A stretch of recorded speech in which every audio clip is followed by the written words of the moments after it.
Hello everyone and welcome to this Risk.net webinar, Driving Operational Resilience, 3 Strategic Priorities to Meet the FFIEC Guidelines. My name is Phil Harding, I'm a contributing editor at Risk.net. I'm your host for today's discussion. I'm sure many of you will be tuning in from home or off-site locations, so thank you for taking the time to join us. We'll be trying to keep proceedings to about 45 minutes and we'll set aside some time for questions. First, some context. Over the last 12 years, financial regulators have aimed to build financial resilience in the system through various measures, mainly focused on risk management, capital and liquidity. By comparison, areas such as operational risk and business continuity have received less attention until recently. In 2018, the UK's Financial Conduct Authority issued an influential discussion paper on building operational resilience, providing a useful blueprint for other authorities and jurisdictions. And in November last year, the Federal Financial Institutions Examination Council, or FFIEC, issued new guidance for its members on expected standards and practices for firms' business continuity programs. And that's the focus for today's discussion. Although regulators across the globe have moved at different speeds on operational resilience, the direction of travel is clear. And in the current environment, the need for firms to steel their defences has never been greater. Today's organisations must prepare for and respond to a complex and rapidly evolving threat horizon, covering everything from cyber threat, conduct risk, climate change, and of course, coronavirus. And that's just the seeds. So what does resilience mean for financial firms? What sort of challenges does it present for op risk managers? What resources, tools, and capabilities are required? And how can you embed resilience over the long term? To answer these questions and more, we've assembled an expert panel. I'll let them introduce themselves and tell us briefly about their interest in this topic. Firstly, Fred Harris. Fred? Hi, how are you? Fred Harris. I'm head of cybersecurity, data, and technology risk at Societe Generale in the Americas. About 30 years in industry. Unfortunately, right now I'm living through my 7th boots on the ground continuity event. So we'll be discussing some of what's going on in the world today as part of this conversation. Thanks, Fred. And Nasser Fatah? Hi, my name is Nasser Fatah. I work for a global financial organization. 20-year experience doing cyber IT and third-party risk management, which are all integral in having operational resiliency. Always fascinated with the evolving threat landscape, looking to engage with my peers on this very important topic. Thanks, Nasser. And finally, Tracy Reinhold. Yep, so I am the Chief Security Officer for a company called Everbridge. We are a SaaS company. I came to the organization having spent a career in the FBI, and subsequent to that was the Chief Security Officer where I had resilience at Fannie Mae in Washington, D.C. Thank you. Thanks to you all and welcome. Before we get going, a quick reminder to listeners that we'll be hosting a Q&A session towards the end of this webinar. You can submit your questions via the player in front of you at any time, and we'll pick up as many of those as we can, and if we miss any, we'll follow those up after the webinar. We'll also be posting a couple of poll questions as we go, so please take the opportunity to get involved. So, gentlemen, our webinar is entitled Driving Operational Resilience. Perhaps we should start by defining what we mean by resilience in this context and how the threat horizon has changed. Master, would you like to kick us off? Yeah, I'll start with definition, and then I'll let my peers jump in. I would say that it's important for organizations to define what is meant by operational resilience, so that is boards, executives, staff members, come to an understanding, at least an expectation of what that subject is. Again, important that definition get all stakeholders on the same page. If you work in a regulatory space, I would tell you that often regulators define operational resiliency no different than the U.S., in England and other places. And for those that are regulated, we tend to gravitate to our regulatory definitions because it's easier that way when you're talking about an expectation that regulators have. But I would also emphasize that as you define operational resiliency is also really important to also note, document in forms of policies, procedures, and so forth, what is the value proposition of operational resiliency. And we'll come to realize that a lot has to do with meeting customers and regulatory expectation, protecting one's or an organization's brand, being able to deliver its critical product and services, including, how do we remain competitive. All this are a value proposition of operational resiliency. Again, important to have defined. I'll definitely go into the threat landscape, but I just wanted to give my peers an opportunity to also chime in on definition before I jump into the threat landscape. Yeah. Anybody else want to jump in there? Yeah, I think for me it's the ability to enable an organization to be able to withstand the adverse changes in the operating environment, which we're all sort of living right now. And how do we continue the delivery of those business services and economic functions through that, right? So it's being proactive about it, not reactive, which is pretty much what we're all doing now globally. And so that's really, for me, the definition. Yeah. And this is NASA again, sorry, Phil. No, go on. I was going to go back to, I like that definition as well, because when you look at it from a regulatory space, and I think regulators have kind of defined it very comparable, and that is the ability to prepare as well as adapt to changing conditions and withstand as well as recover rapidly from disruptions. Because it's all about, when disruptions happen, and they will happen, how do you keep the business doing business? Back to you, Phil. Yeah, and the FFIEC definition pretty much picks up on that, and sort of also talks about mission critical functions as being part of that, and that's I guess a key tenet of these regulations, which we'll look at in a second. And just thinking about the threat horizon, obviously, coronavirus seems to have taken over everything, but how I guess risk managers have had a lot to cope with in the last few years, even before this. How do you see that threat horizon changing, and what does that mean for how you approach it? Yeah, so Phil, it's Tracy. I think the threat horizon is becoming increasingly more complex. The same things that help us mitigate threat also exacerbate threat at times. So if we look at technology as an example, the speed at which business is conducted lends itself to the evolution of the threat horizon. And the other thing is that in the past, we may have been able to myopically focus on a specific threat, be it cyber or terrorism or regulatory threat that changes. The complexity today is that we are being hit by multiple threats at the same time. I think the coronavirus is a great example of that, combined with market volatility and some cyber intrusion activity that's been detected at the national level, lends to the credibility that the idea that the threat has become ever more complex with each passing year. Yeah. I totally. Go ahead, Phil. I was going to say, I noted in the FFIEC guidelines, it talks about pandemic as low likelihood but high impact. Well, they got one of those right. Yeah, it's Fred. I think for all of us, this is a little bit of a game changer. I think even in a contemporary topic like resiliency, we're still running those scenarios in isolation. What do you do in a pandemic? What do you do in a volatile global economic kind of crisis?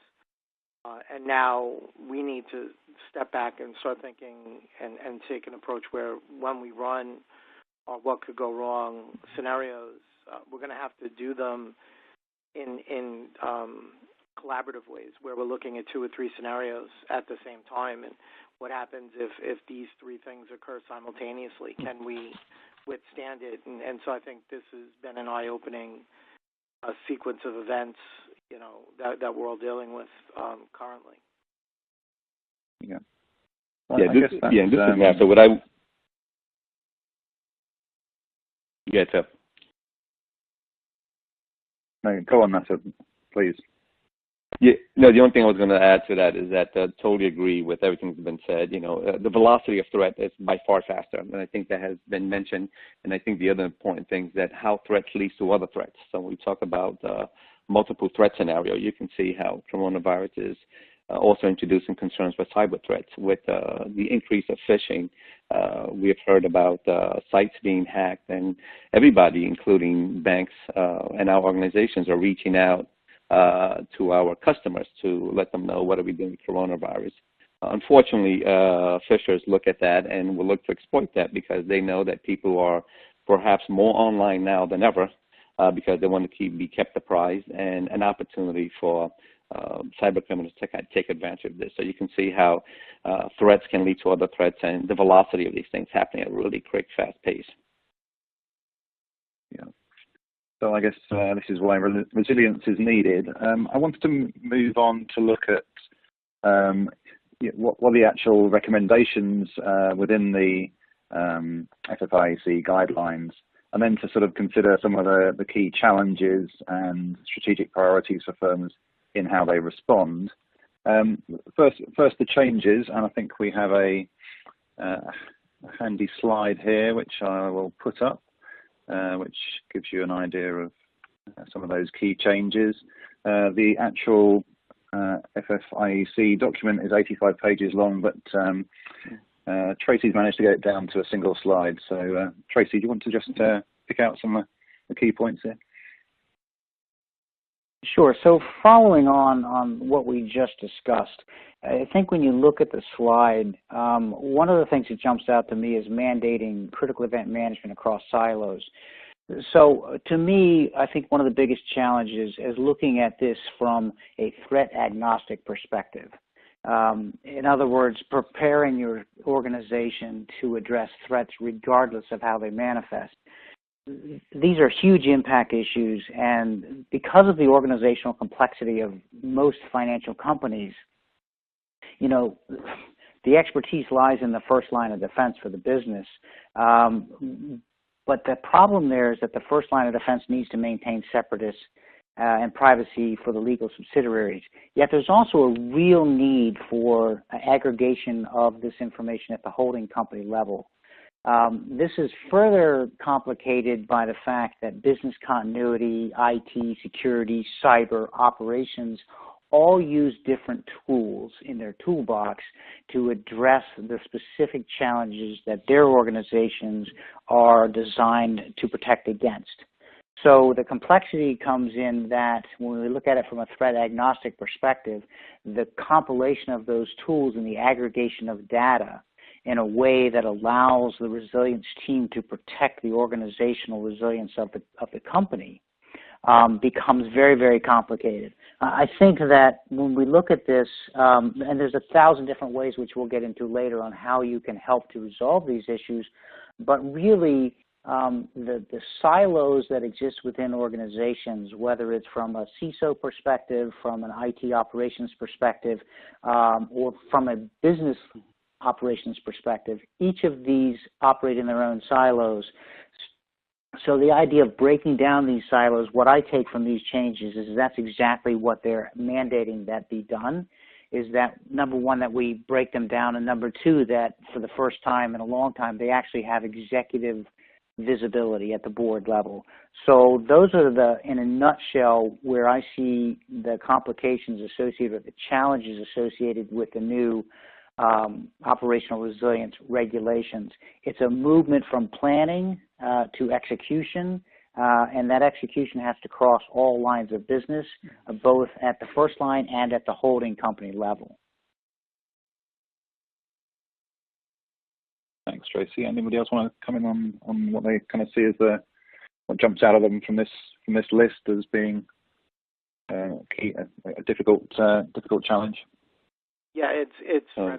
I think the real challenge is going to be those silos, right? I think if we think about the traditional approach to continuity, which is really the foundation of this, right? It's the infrastructure resiliency. Can your infrastructure stand up if you lose data centers and things like that. And I think most organizations are confident about that. I think if you look at technical resilience, so your ability for your applications to recover, right, once your infrastructure has recovered, I think most organizations are okay. I think where the challenge is going to be is bringing those together with cyber resilience, right? So what do you do with cyber-related scenarios and the impact on the infrastructure and the applications with the third-party resilience, right? So what are your third-party providers doing? And then with the business resilience. And saying, if there's a 3-time increase in volume on a complex business that's going to require a ton of manual processes, the business really does have plans for that, but they're not in the traditional continuity framework that most organizations have. So it's putting a governing layer above the silos today and starting to create a single holistic picture, I think, is where most organizations are going to need to get to. Any other thoughts on the challenges? Yeah. No, I concur. That's the biggest challenge. This is Nasser. I would say that, organizations have done very well in building centers of excellence, as I like to call them, from cyber to third party to business continuity. Those centers of excellence are in place, not working as synergistic as they should be, needing to work more holistically.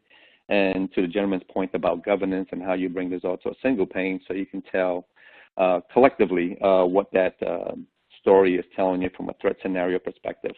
And from a resilient perspective is going to be really instrumental. And I think that is something that the regulators have tuned in as well, where they understand that often in organizations, the left hand may not necessarily know what the right hand is doing, and that's important for operational resiliency.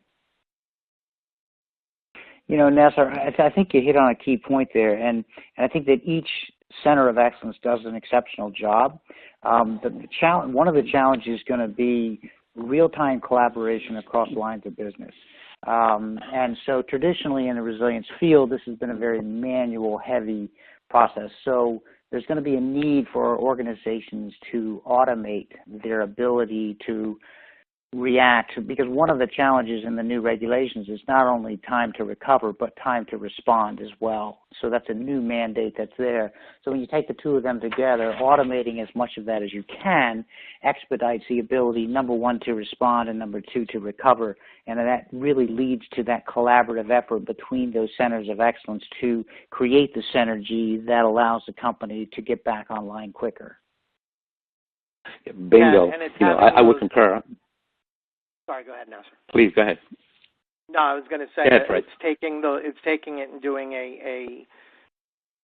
having an automated way to manage it, and also having the predefined playbooks, right, where you run through your scenarios. You say, okay, if this occurs in conjunction with this, then this is the appropriate response. The last thing we want to be doing is trying to create these things as we're going along.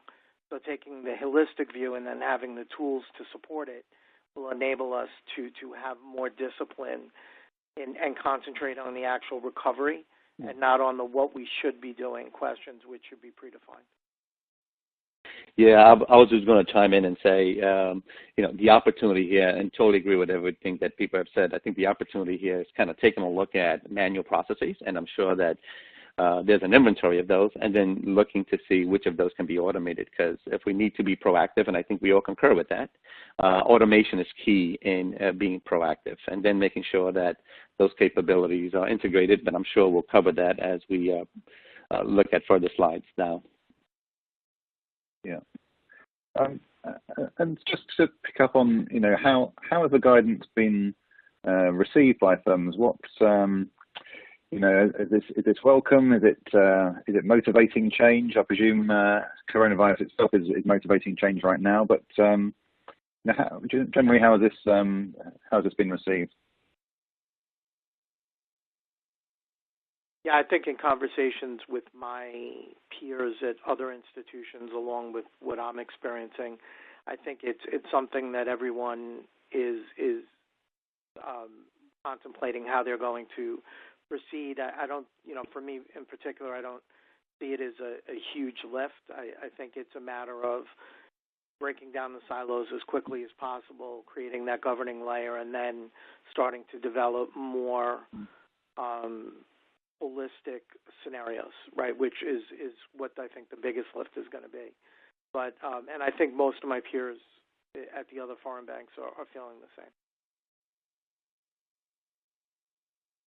Yeah, no, I would concur with that. This is Nasser, and I would also add that, if you were to look at the FFIEC, and I'm going to just focus on that because I operate primarily in the States, you would see that, it went from 130-plus pages to 80-plus pages, which is a good sign because usually that leads to being more succinct, being a bit more prescriptive at times. Also, I noticed that historically, the FFIEC Business Continuity Plan, which is now called the Business Continuity Management, used to have a lot of addendums, and now all that has been integrated into one single read, so like that, it reads more cohesively. And then the other thing I also liked is the fact that they're using terminology that's well understood in the industry, at least in the U.S. These are NIST terminology. So, from talking to my peers, I think that they've looked at this, and to what has already been said, this is not new to us, but from a guidance perspective, it's refreshing to see it being consolidated, more precise, and using industry terminology so people can quickly get to an understanding of what's being called out. So I think that the willingness for the acceptance of this, so there's obviously the MRAs, but that's not really the driver. The driver, from where I look at it, is this will actually expedite the ability of organizations to return to revenue faster. So when you look at that, that's a huge driver, and I think that changes the motivational factors, aside from just being a compliance-driven prospect, to one that actually enables the business to thrive. So integrating all of these different parts of the organization through organizational resilience ensures that the company can continue to be profitable and continue to serve the needs of their customers effectively and efficiently, and these regulations actually help those companies do that. I totally agree. Operational resiliency is good business in the end, and it gives a company a level of assurance in providing customers with critical services, protecting their brands, and so forth. So totally agree with that. The other drivers I would say is that, we all understand that the emerging technologies such as cloud, artificial intelligence, machine learning, et cetera, we all know that a lot of companies are gravitating to that, and those things are instrumental for companies' growth, revenue, cutting costs, but at the same time, instrumental for operational resiliency to factor those emerging technologies as being potential threats because often they're new, we're still learning, and it doesn't take much for something that has good intentions to cause an inadvertent disruption. So I think the guidance is really to help organizations become very mind-focused on not only the current landscape, but where they're gravitating towards, such as emerging technologies. Okay. You. So I wanted to move on to looking at solutions, what firms are doing about this or what they can do about this. Resilience, obviously, the FFIEC talk about resilience covering people, tools, and processes. So let's start with the people side of that conundrum. And I just wanted to put out our first poll question, which is asking about the kind of governance putting around this. Has your organization established an enterprise resilience team, and if so, where do they report to? And the options we have there are, we have multiple resilience teams reporting into IT, the business and operations. Yes, reporting into IT. Yes, reporting to the CRO. Yes, reporting to the business or chief operating officer. Or no, but we intend to. Or finally, no, and we have no plans to do so. So keen to hear your thoughts on that. So while our audience ponders that one, gentlemen, who should own the resiliency mandate? What sort of team structure do these new guidelines and the move to resilience require? Yeah, I think from my perspective, it's the chief risk officer. It needs to be a review and challenge function with governance.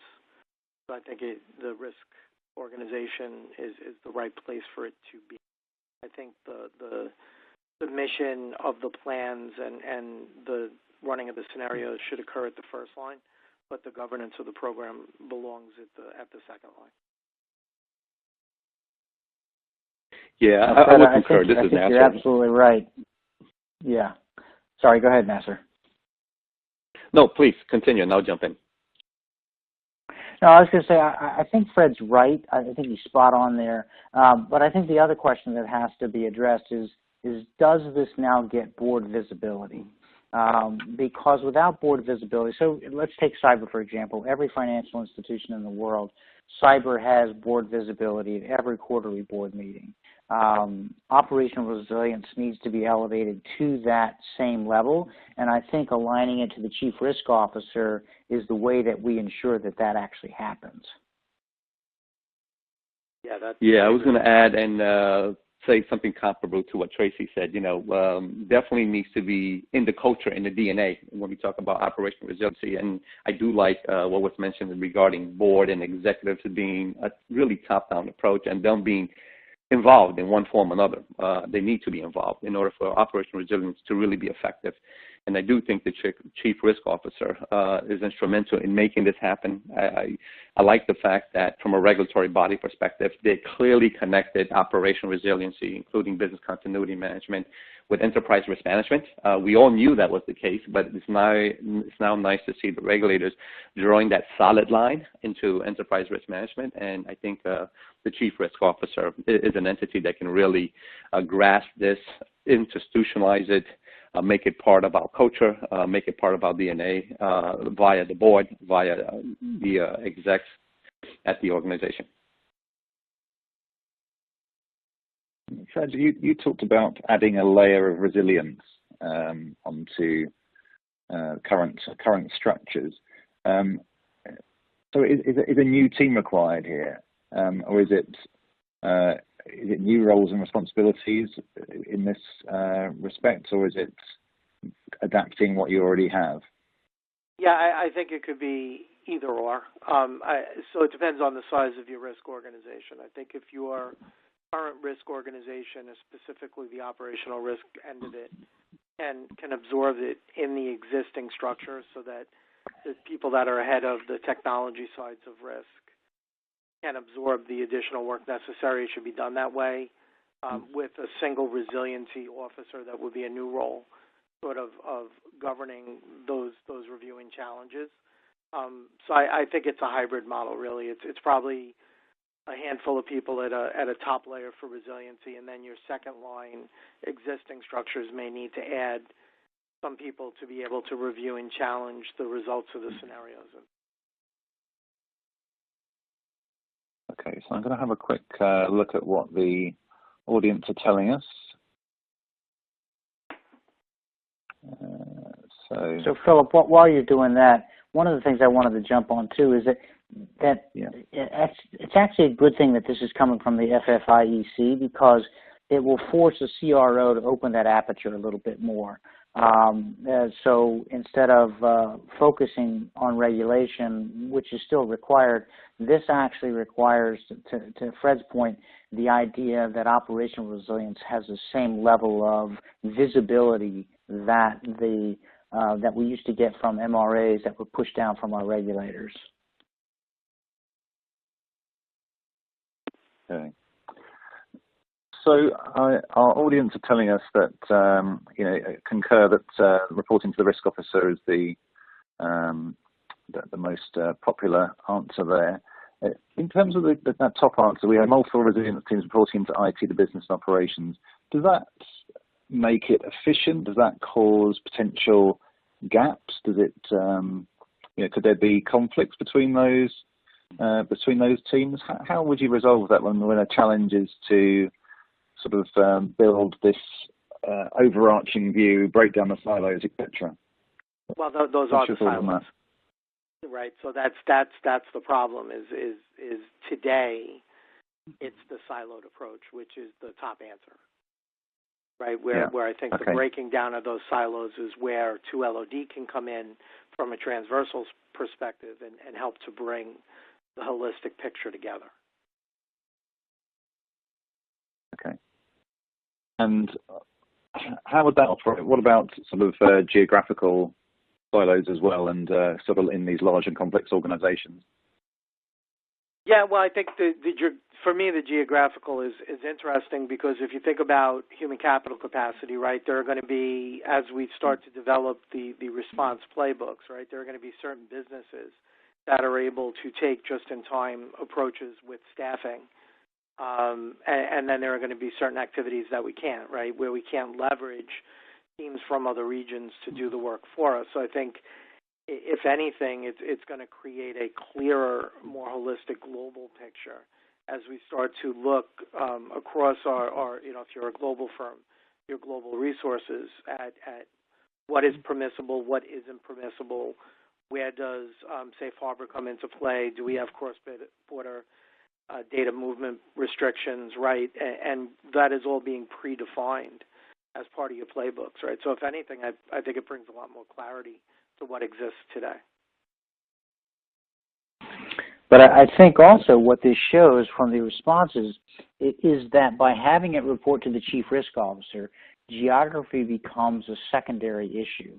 In other words, once we take the ultimate reporting responsibility out of IT, the line of business or operations, those prejudices or predisposed ideas about what's important are filtered out by the Chief Risk Officer's team in an effect that addresses the company as a total entity, as opposed to what Nasser said about the stovepiping effect that we have where it resides in the answer number one.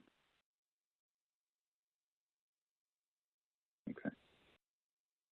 And thinking about how we sort of bring these strands together, does this require kind of new governance procedures to be in place? How do you do that process? What's needed to sort of to bring these silos together? For us, I think from a second line perspective, it depends on the maturity of the second line of defense. I think if you have a second line of defense that is out of reactive mode, in other words, responding to MRAs, and more in a proactive mode where they're actually going out and evaluating the performance of one LOD, I think they're in a better position to absorb this. So I think that the evolution to this is going to really rely on the maturity of the second line. Any other thoughts on that question? Yeah, well, I told this is Nasser. Yeah, go ahead, Nasser.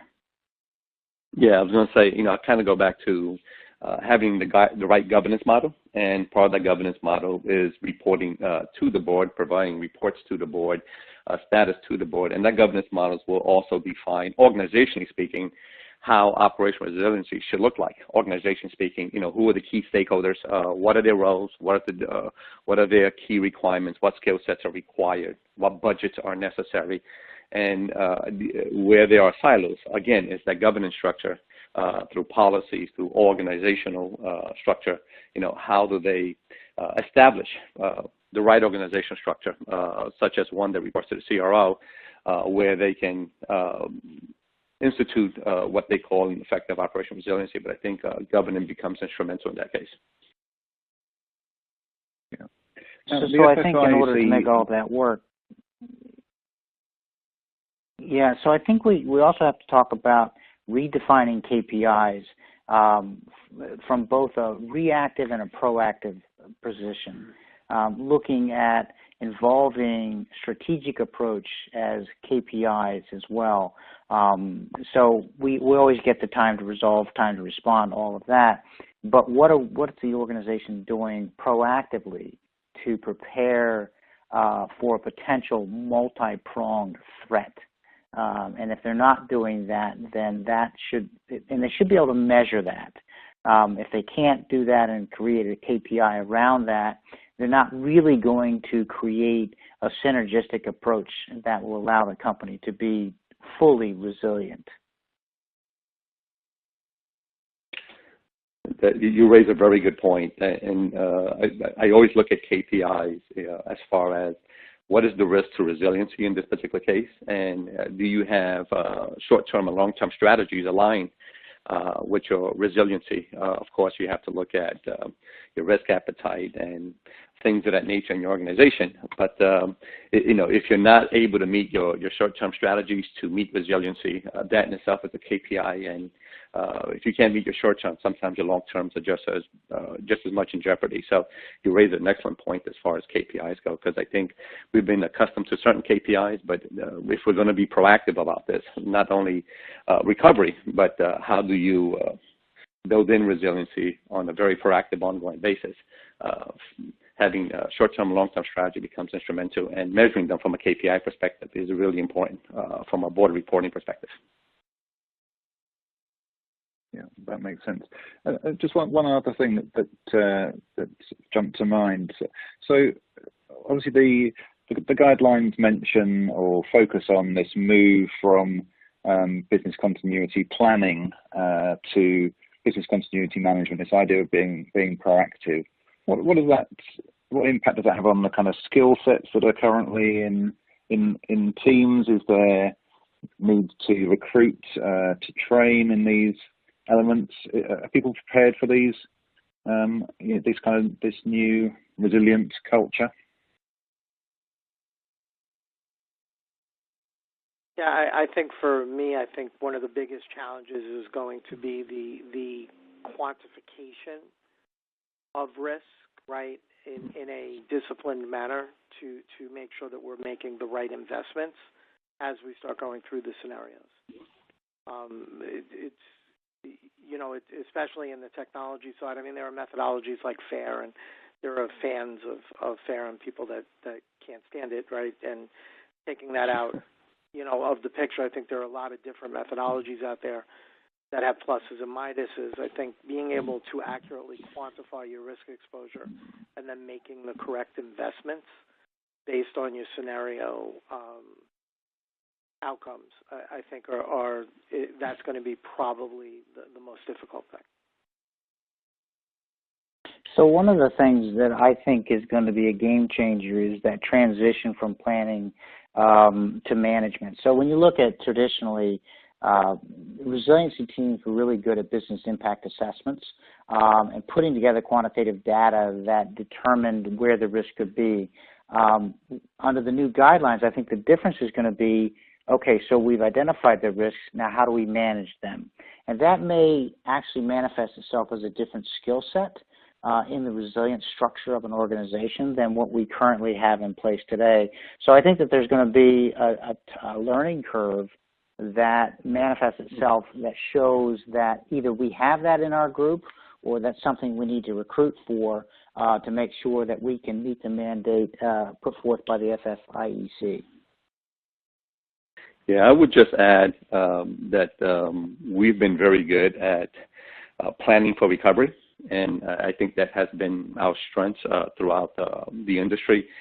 I think being proactive with resiliency is a mind shift, perhaps even a skill set.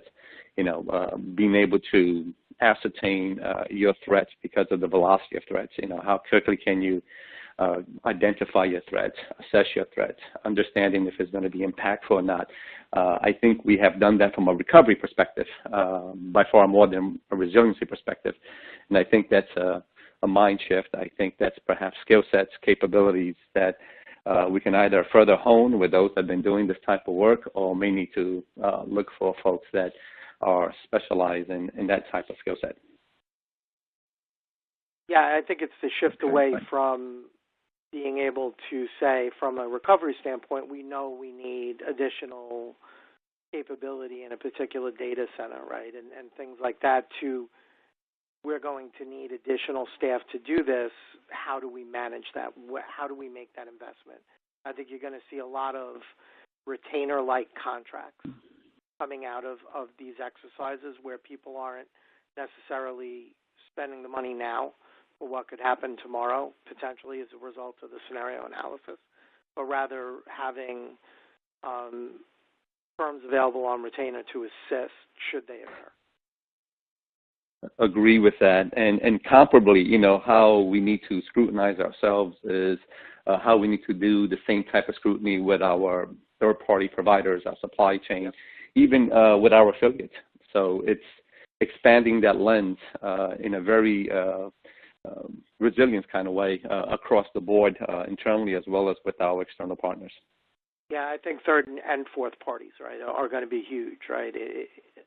You know, there's a ton of third-party providers that use, you know, for example, an IBM as their data center provider, right? And I think we have to take that into consideration when we're looking at resiliency. Absolutely right. A lot of third parties often also operate in the same geolocation because it's cheaper labor, as an example. And if that location was to be compromised or disrupted, we run into a similar situation. Totally agree. Okay, so I guess the conclusion is that we're going to need a bigger boat. So I want to, in a similar way, ask about, you know, what gaps does this cause in terms of, you know, we touched on some of the kind of capabilities, but also look at some of the kind of tech and tools that that firms might turn to help them, you know, address these issues. We have our second poll question. I'm going to put that up in a second. But before I do, also just a reminder that to our listeners that they can submit their own questions via the player, and we'll pick up some of those shortly. But meanwhile, here's the second poll question around tools and capabilities. In which areas do you expect to improve your organization's existing tools and capabilities to meet the new guidelines? And the areas we have there are threat identification, visualization and analytics, enterprise crisis management and critical event workflow, regulatory reporting, critical event audit trails and post-mortem reviews, scenario design and testing, or none of those, or don't know. So I'll leave our listeners to ponder that for a second. Gentlemen, what are your views on that list?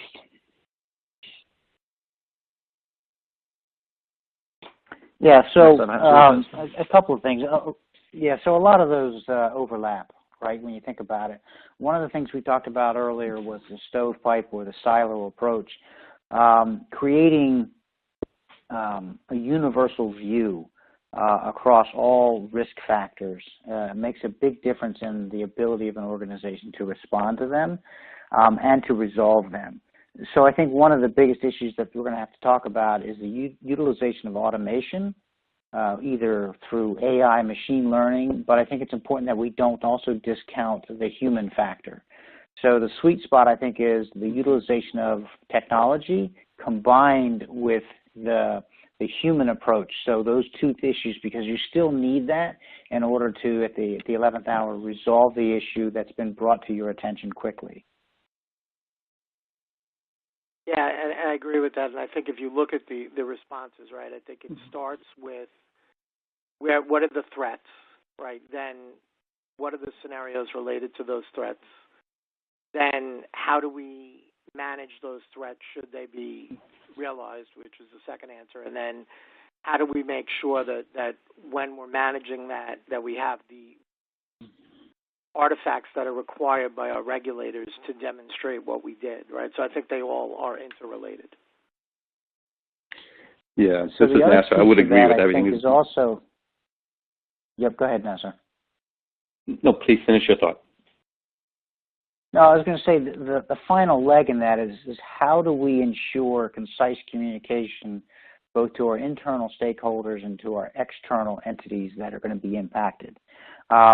Because I think that what happens is if we don't have a unified operational resilience picture, then different lines of business provide different talking points to either their external partners or their internal stakeholders. So part of that is creating and getting approval for a communications plan that can be automatically sent depending on the type of issue that we have, so that the organization provides a unified response which instills obviously confidence in our shareholders and our customers and our internal stakeholders.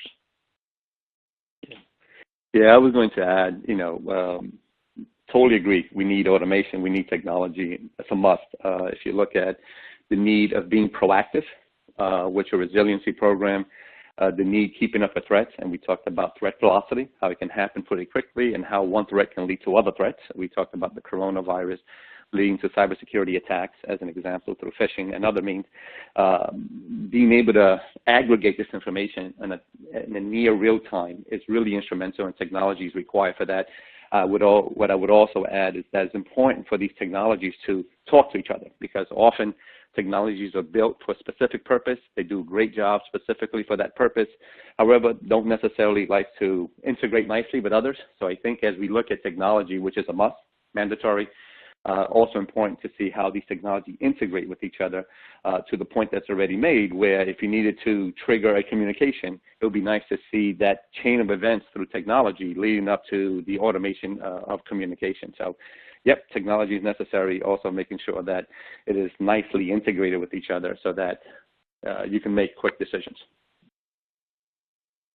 So, Nasser, it sounds like you're talking about almost like a virtual fusion room, right, where from a single pane of glass you can look at the disparate threat picture, the intel stream, the actions of each individual team in one consolidated platform that allows you to react quickly and effectively to the disruption. Agree. Fusion Center is definitely a wonderful opportunity and can be definitely leveraged for operational resiliency because of the nature of what they do today, but totally agree with you. I agree as well. Okay, so while we've been talking, I've put the results up. Obviously, there's a sort of fairly even response across the different options there. We've also got a question come in on the testing side. I was going to ask about the testing, because this is one of the key tenets of the new guidelines, thinking about how you've got to rigorously test these areas, and it puts a lot of autonomy on organizations to choose the critical functions that they cover there. But the question that's come in is, I'll push this onto the screen, is how do you test for something like this? It's hard to test something until it actually happens, because the test itself is costly and disruptive. So your thoughts, gentlemen, on that? How do you conduct this testing? What is that going to involve?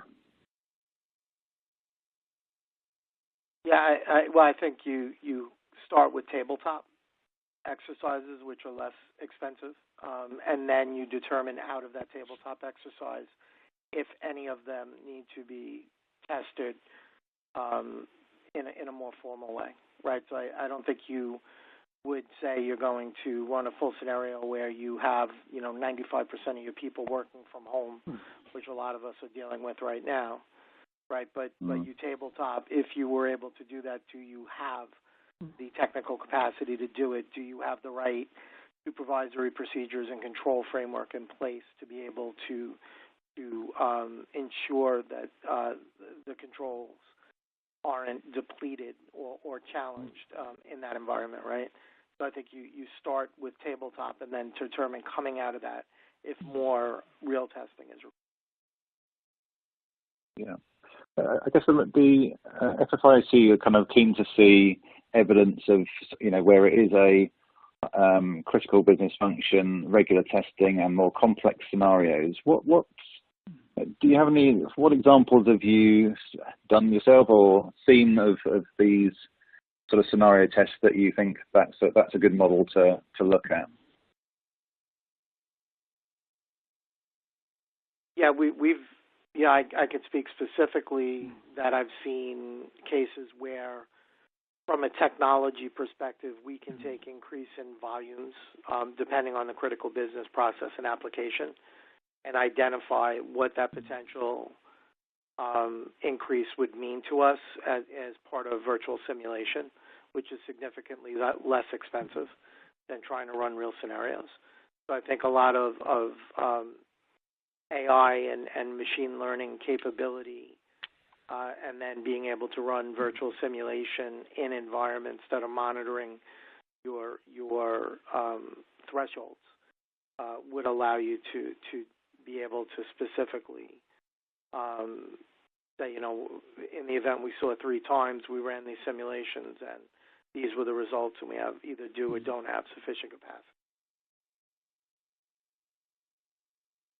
Yeah, this is Nasser. I would agree with the virtual simulation. They come in tremendously handy. It gives you an understanding of the what-ifs, and based on those what-ifs, it lets you also do some cost-benefit analysis. And it will also tell you some low-hanging fruits. So I like to go to the example already provided. You know, as you tabletop something like a pandemic, I'm going to presume, and I'm sure we have, been testing remote working. We might not send everybody when we do these pandemic tests to their homes to test it, but we definitely send a good number just to provide some type of a stress test on our infrastructure to see if we could provide them with remote telecommunication and things of that nature. And then there's some low-hanging fruits.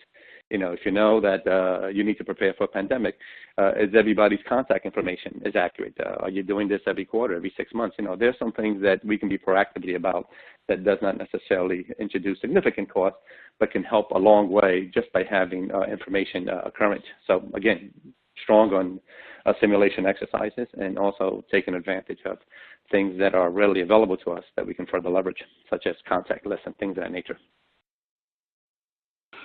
So just a little bit of a different take on that is when you look at left of boom and right of boom, one of the things that helps us as opposed, and I'm all for tabletop, we've all done thousands of them and they're incredibly effective, but also as we look at strategically how we're preparing an organization to be resilient, are we dumping a nightly HR feed that updates contact information on a regular basis? Are we making sure that our business continuity plans and our operational resilience plans are automated and that they're digitized and that they can hyperlink to prior to an event? So a lot of that alleviates the stress associated with an unexpected outage or an unexpected disruption. I think that the days of planning for a specific critical event are over. I think what we need to be thinking about is how do we plan for a disruption that is threat agnostic. In other words, it doesn't matter whether it's a cyber attack, a terrorism attack, or a weather issue, which we haven't even touched on here, which have a tremendous impact on our ability to be resilient. Do we have the process, people, and technology in place to give us real-time information prior to an event? If we do, then we structure tabletops around those contingencies that allow us to look at it from a more corporate-wide or a more enterprise-wide perspective.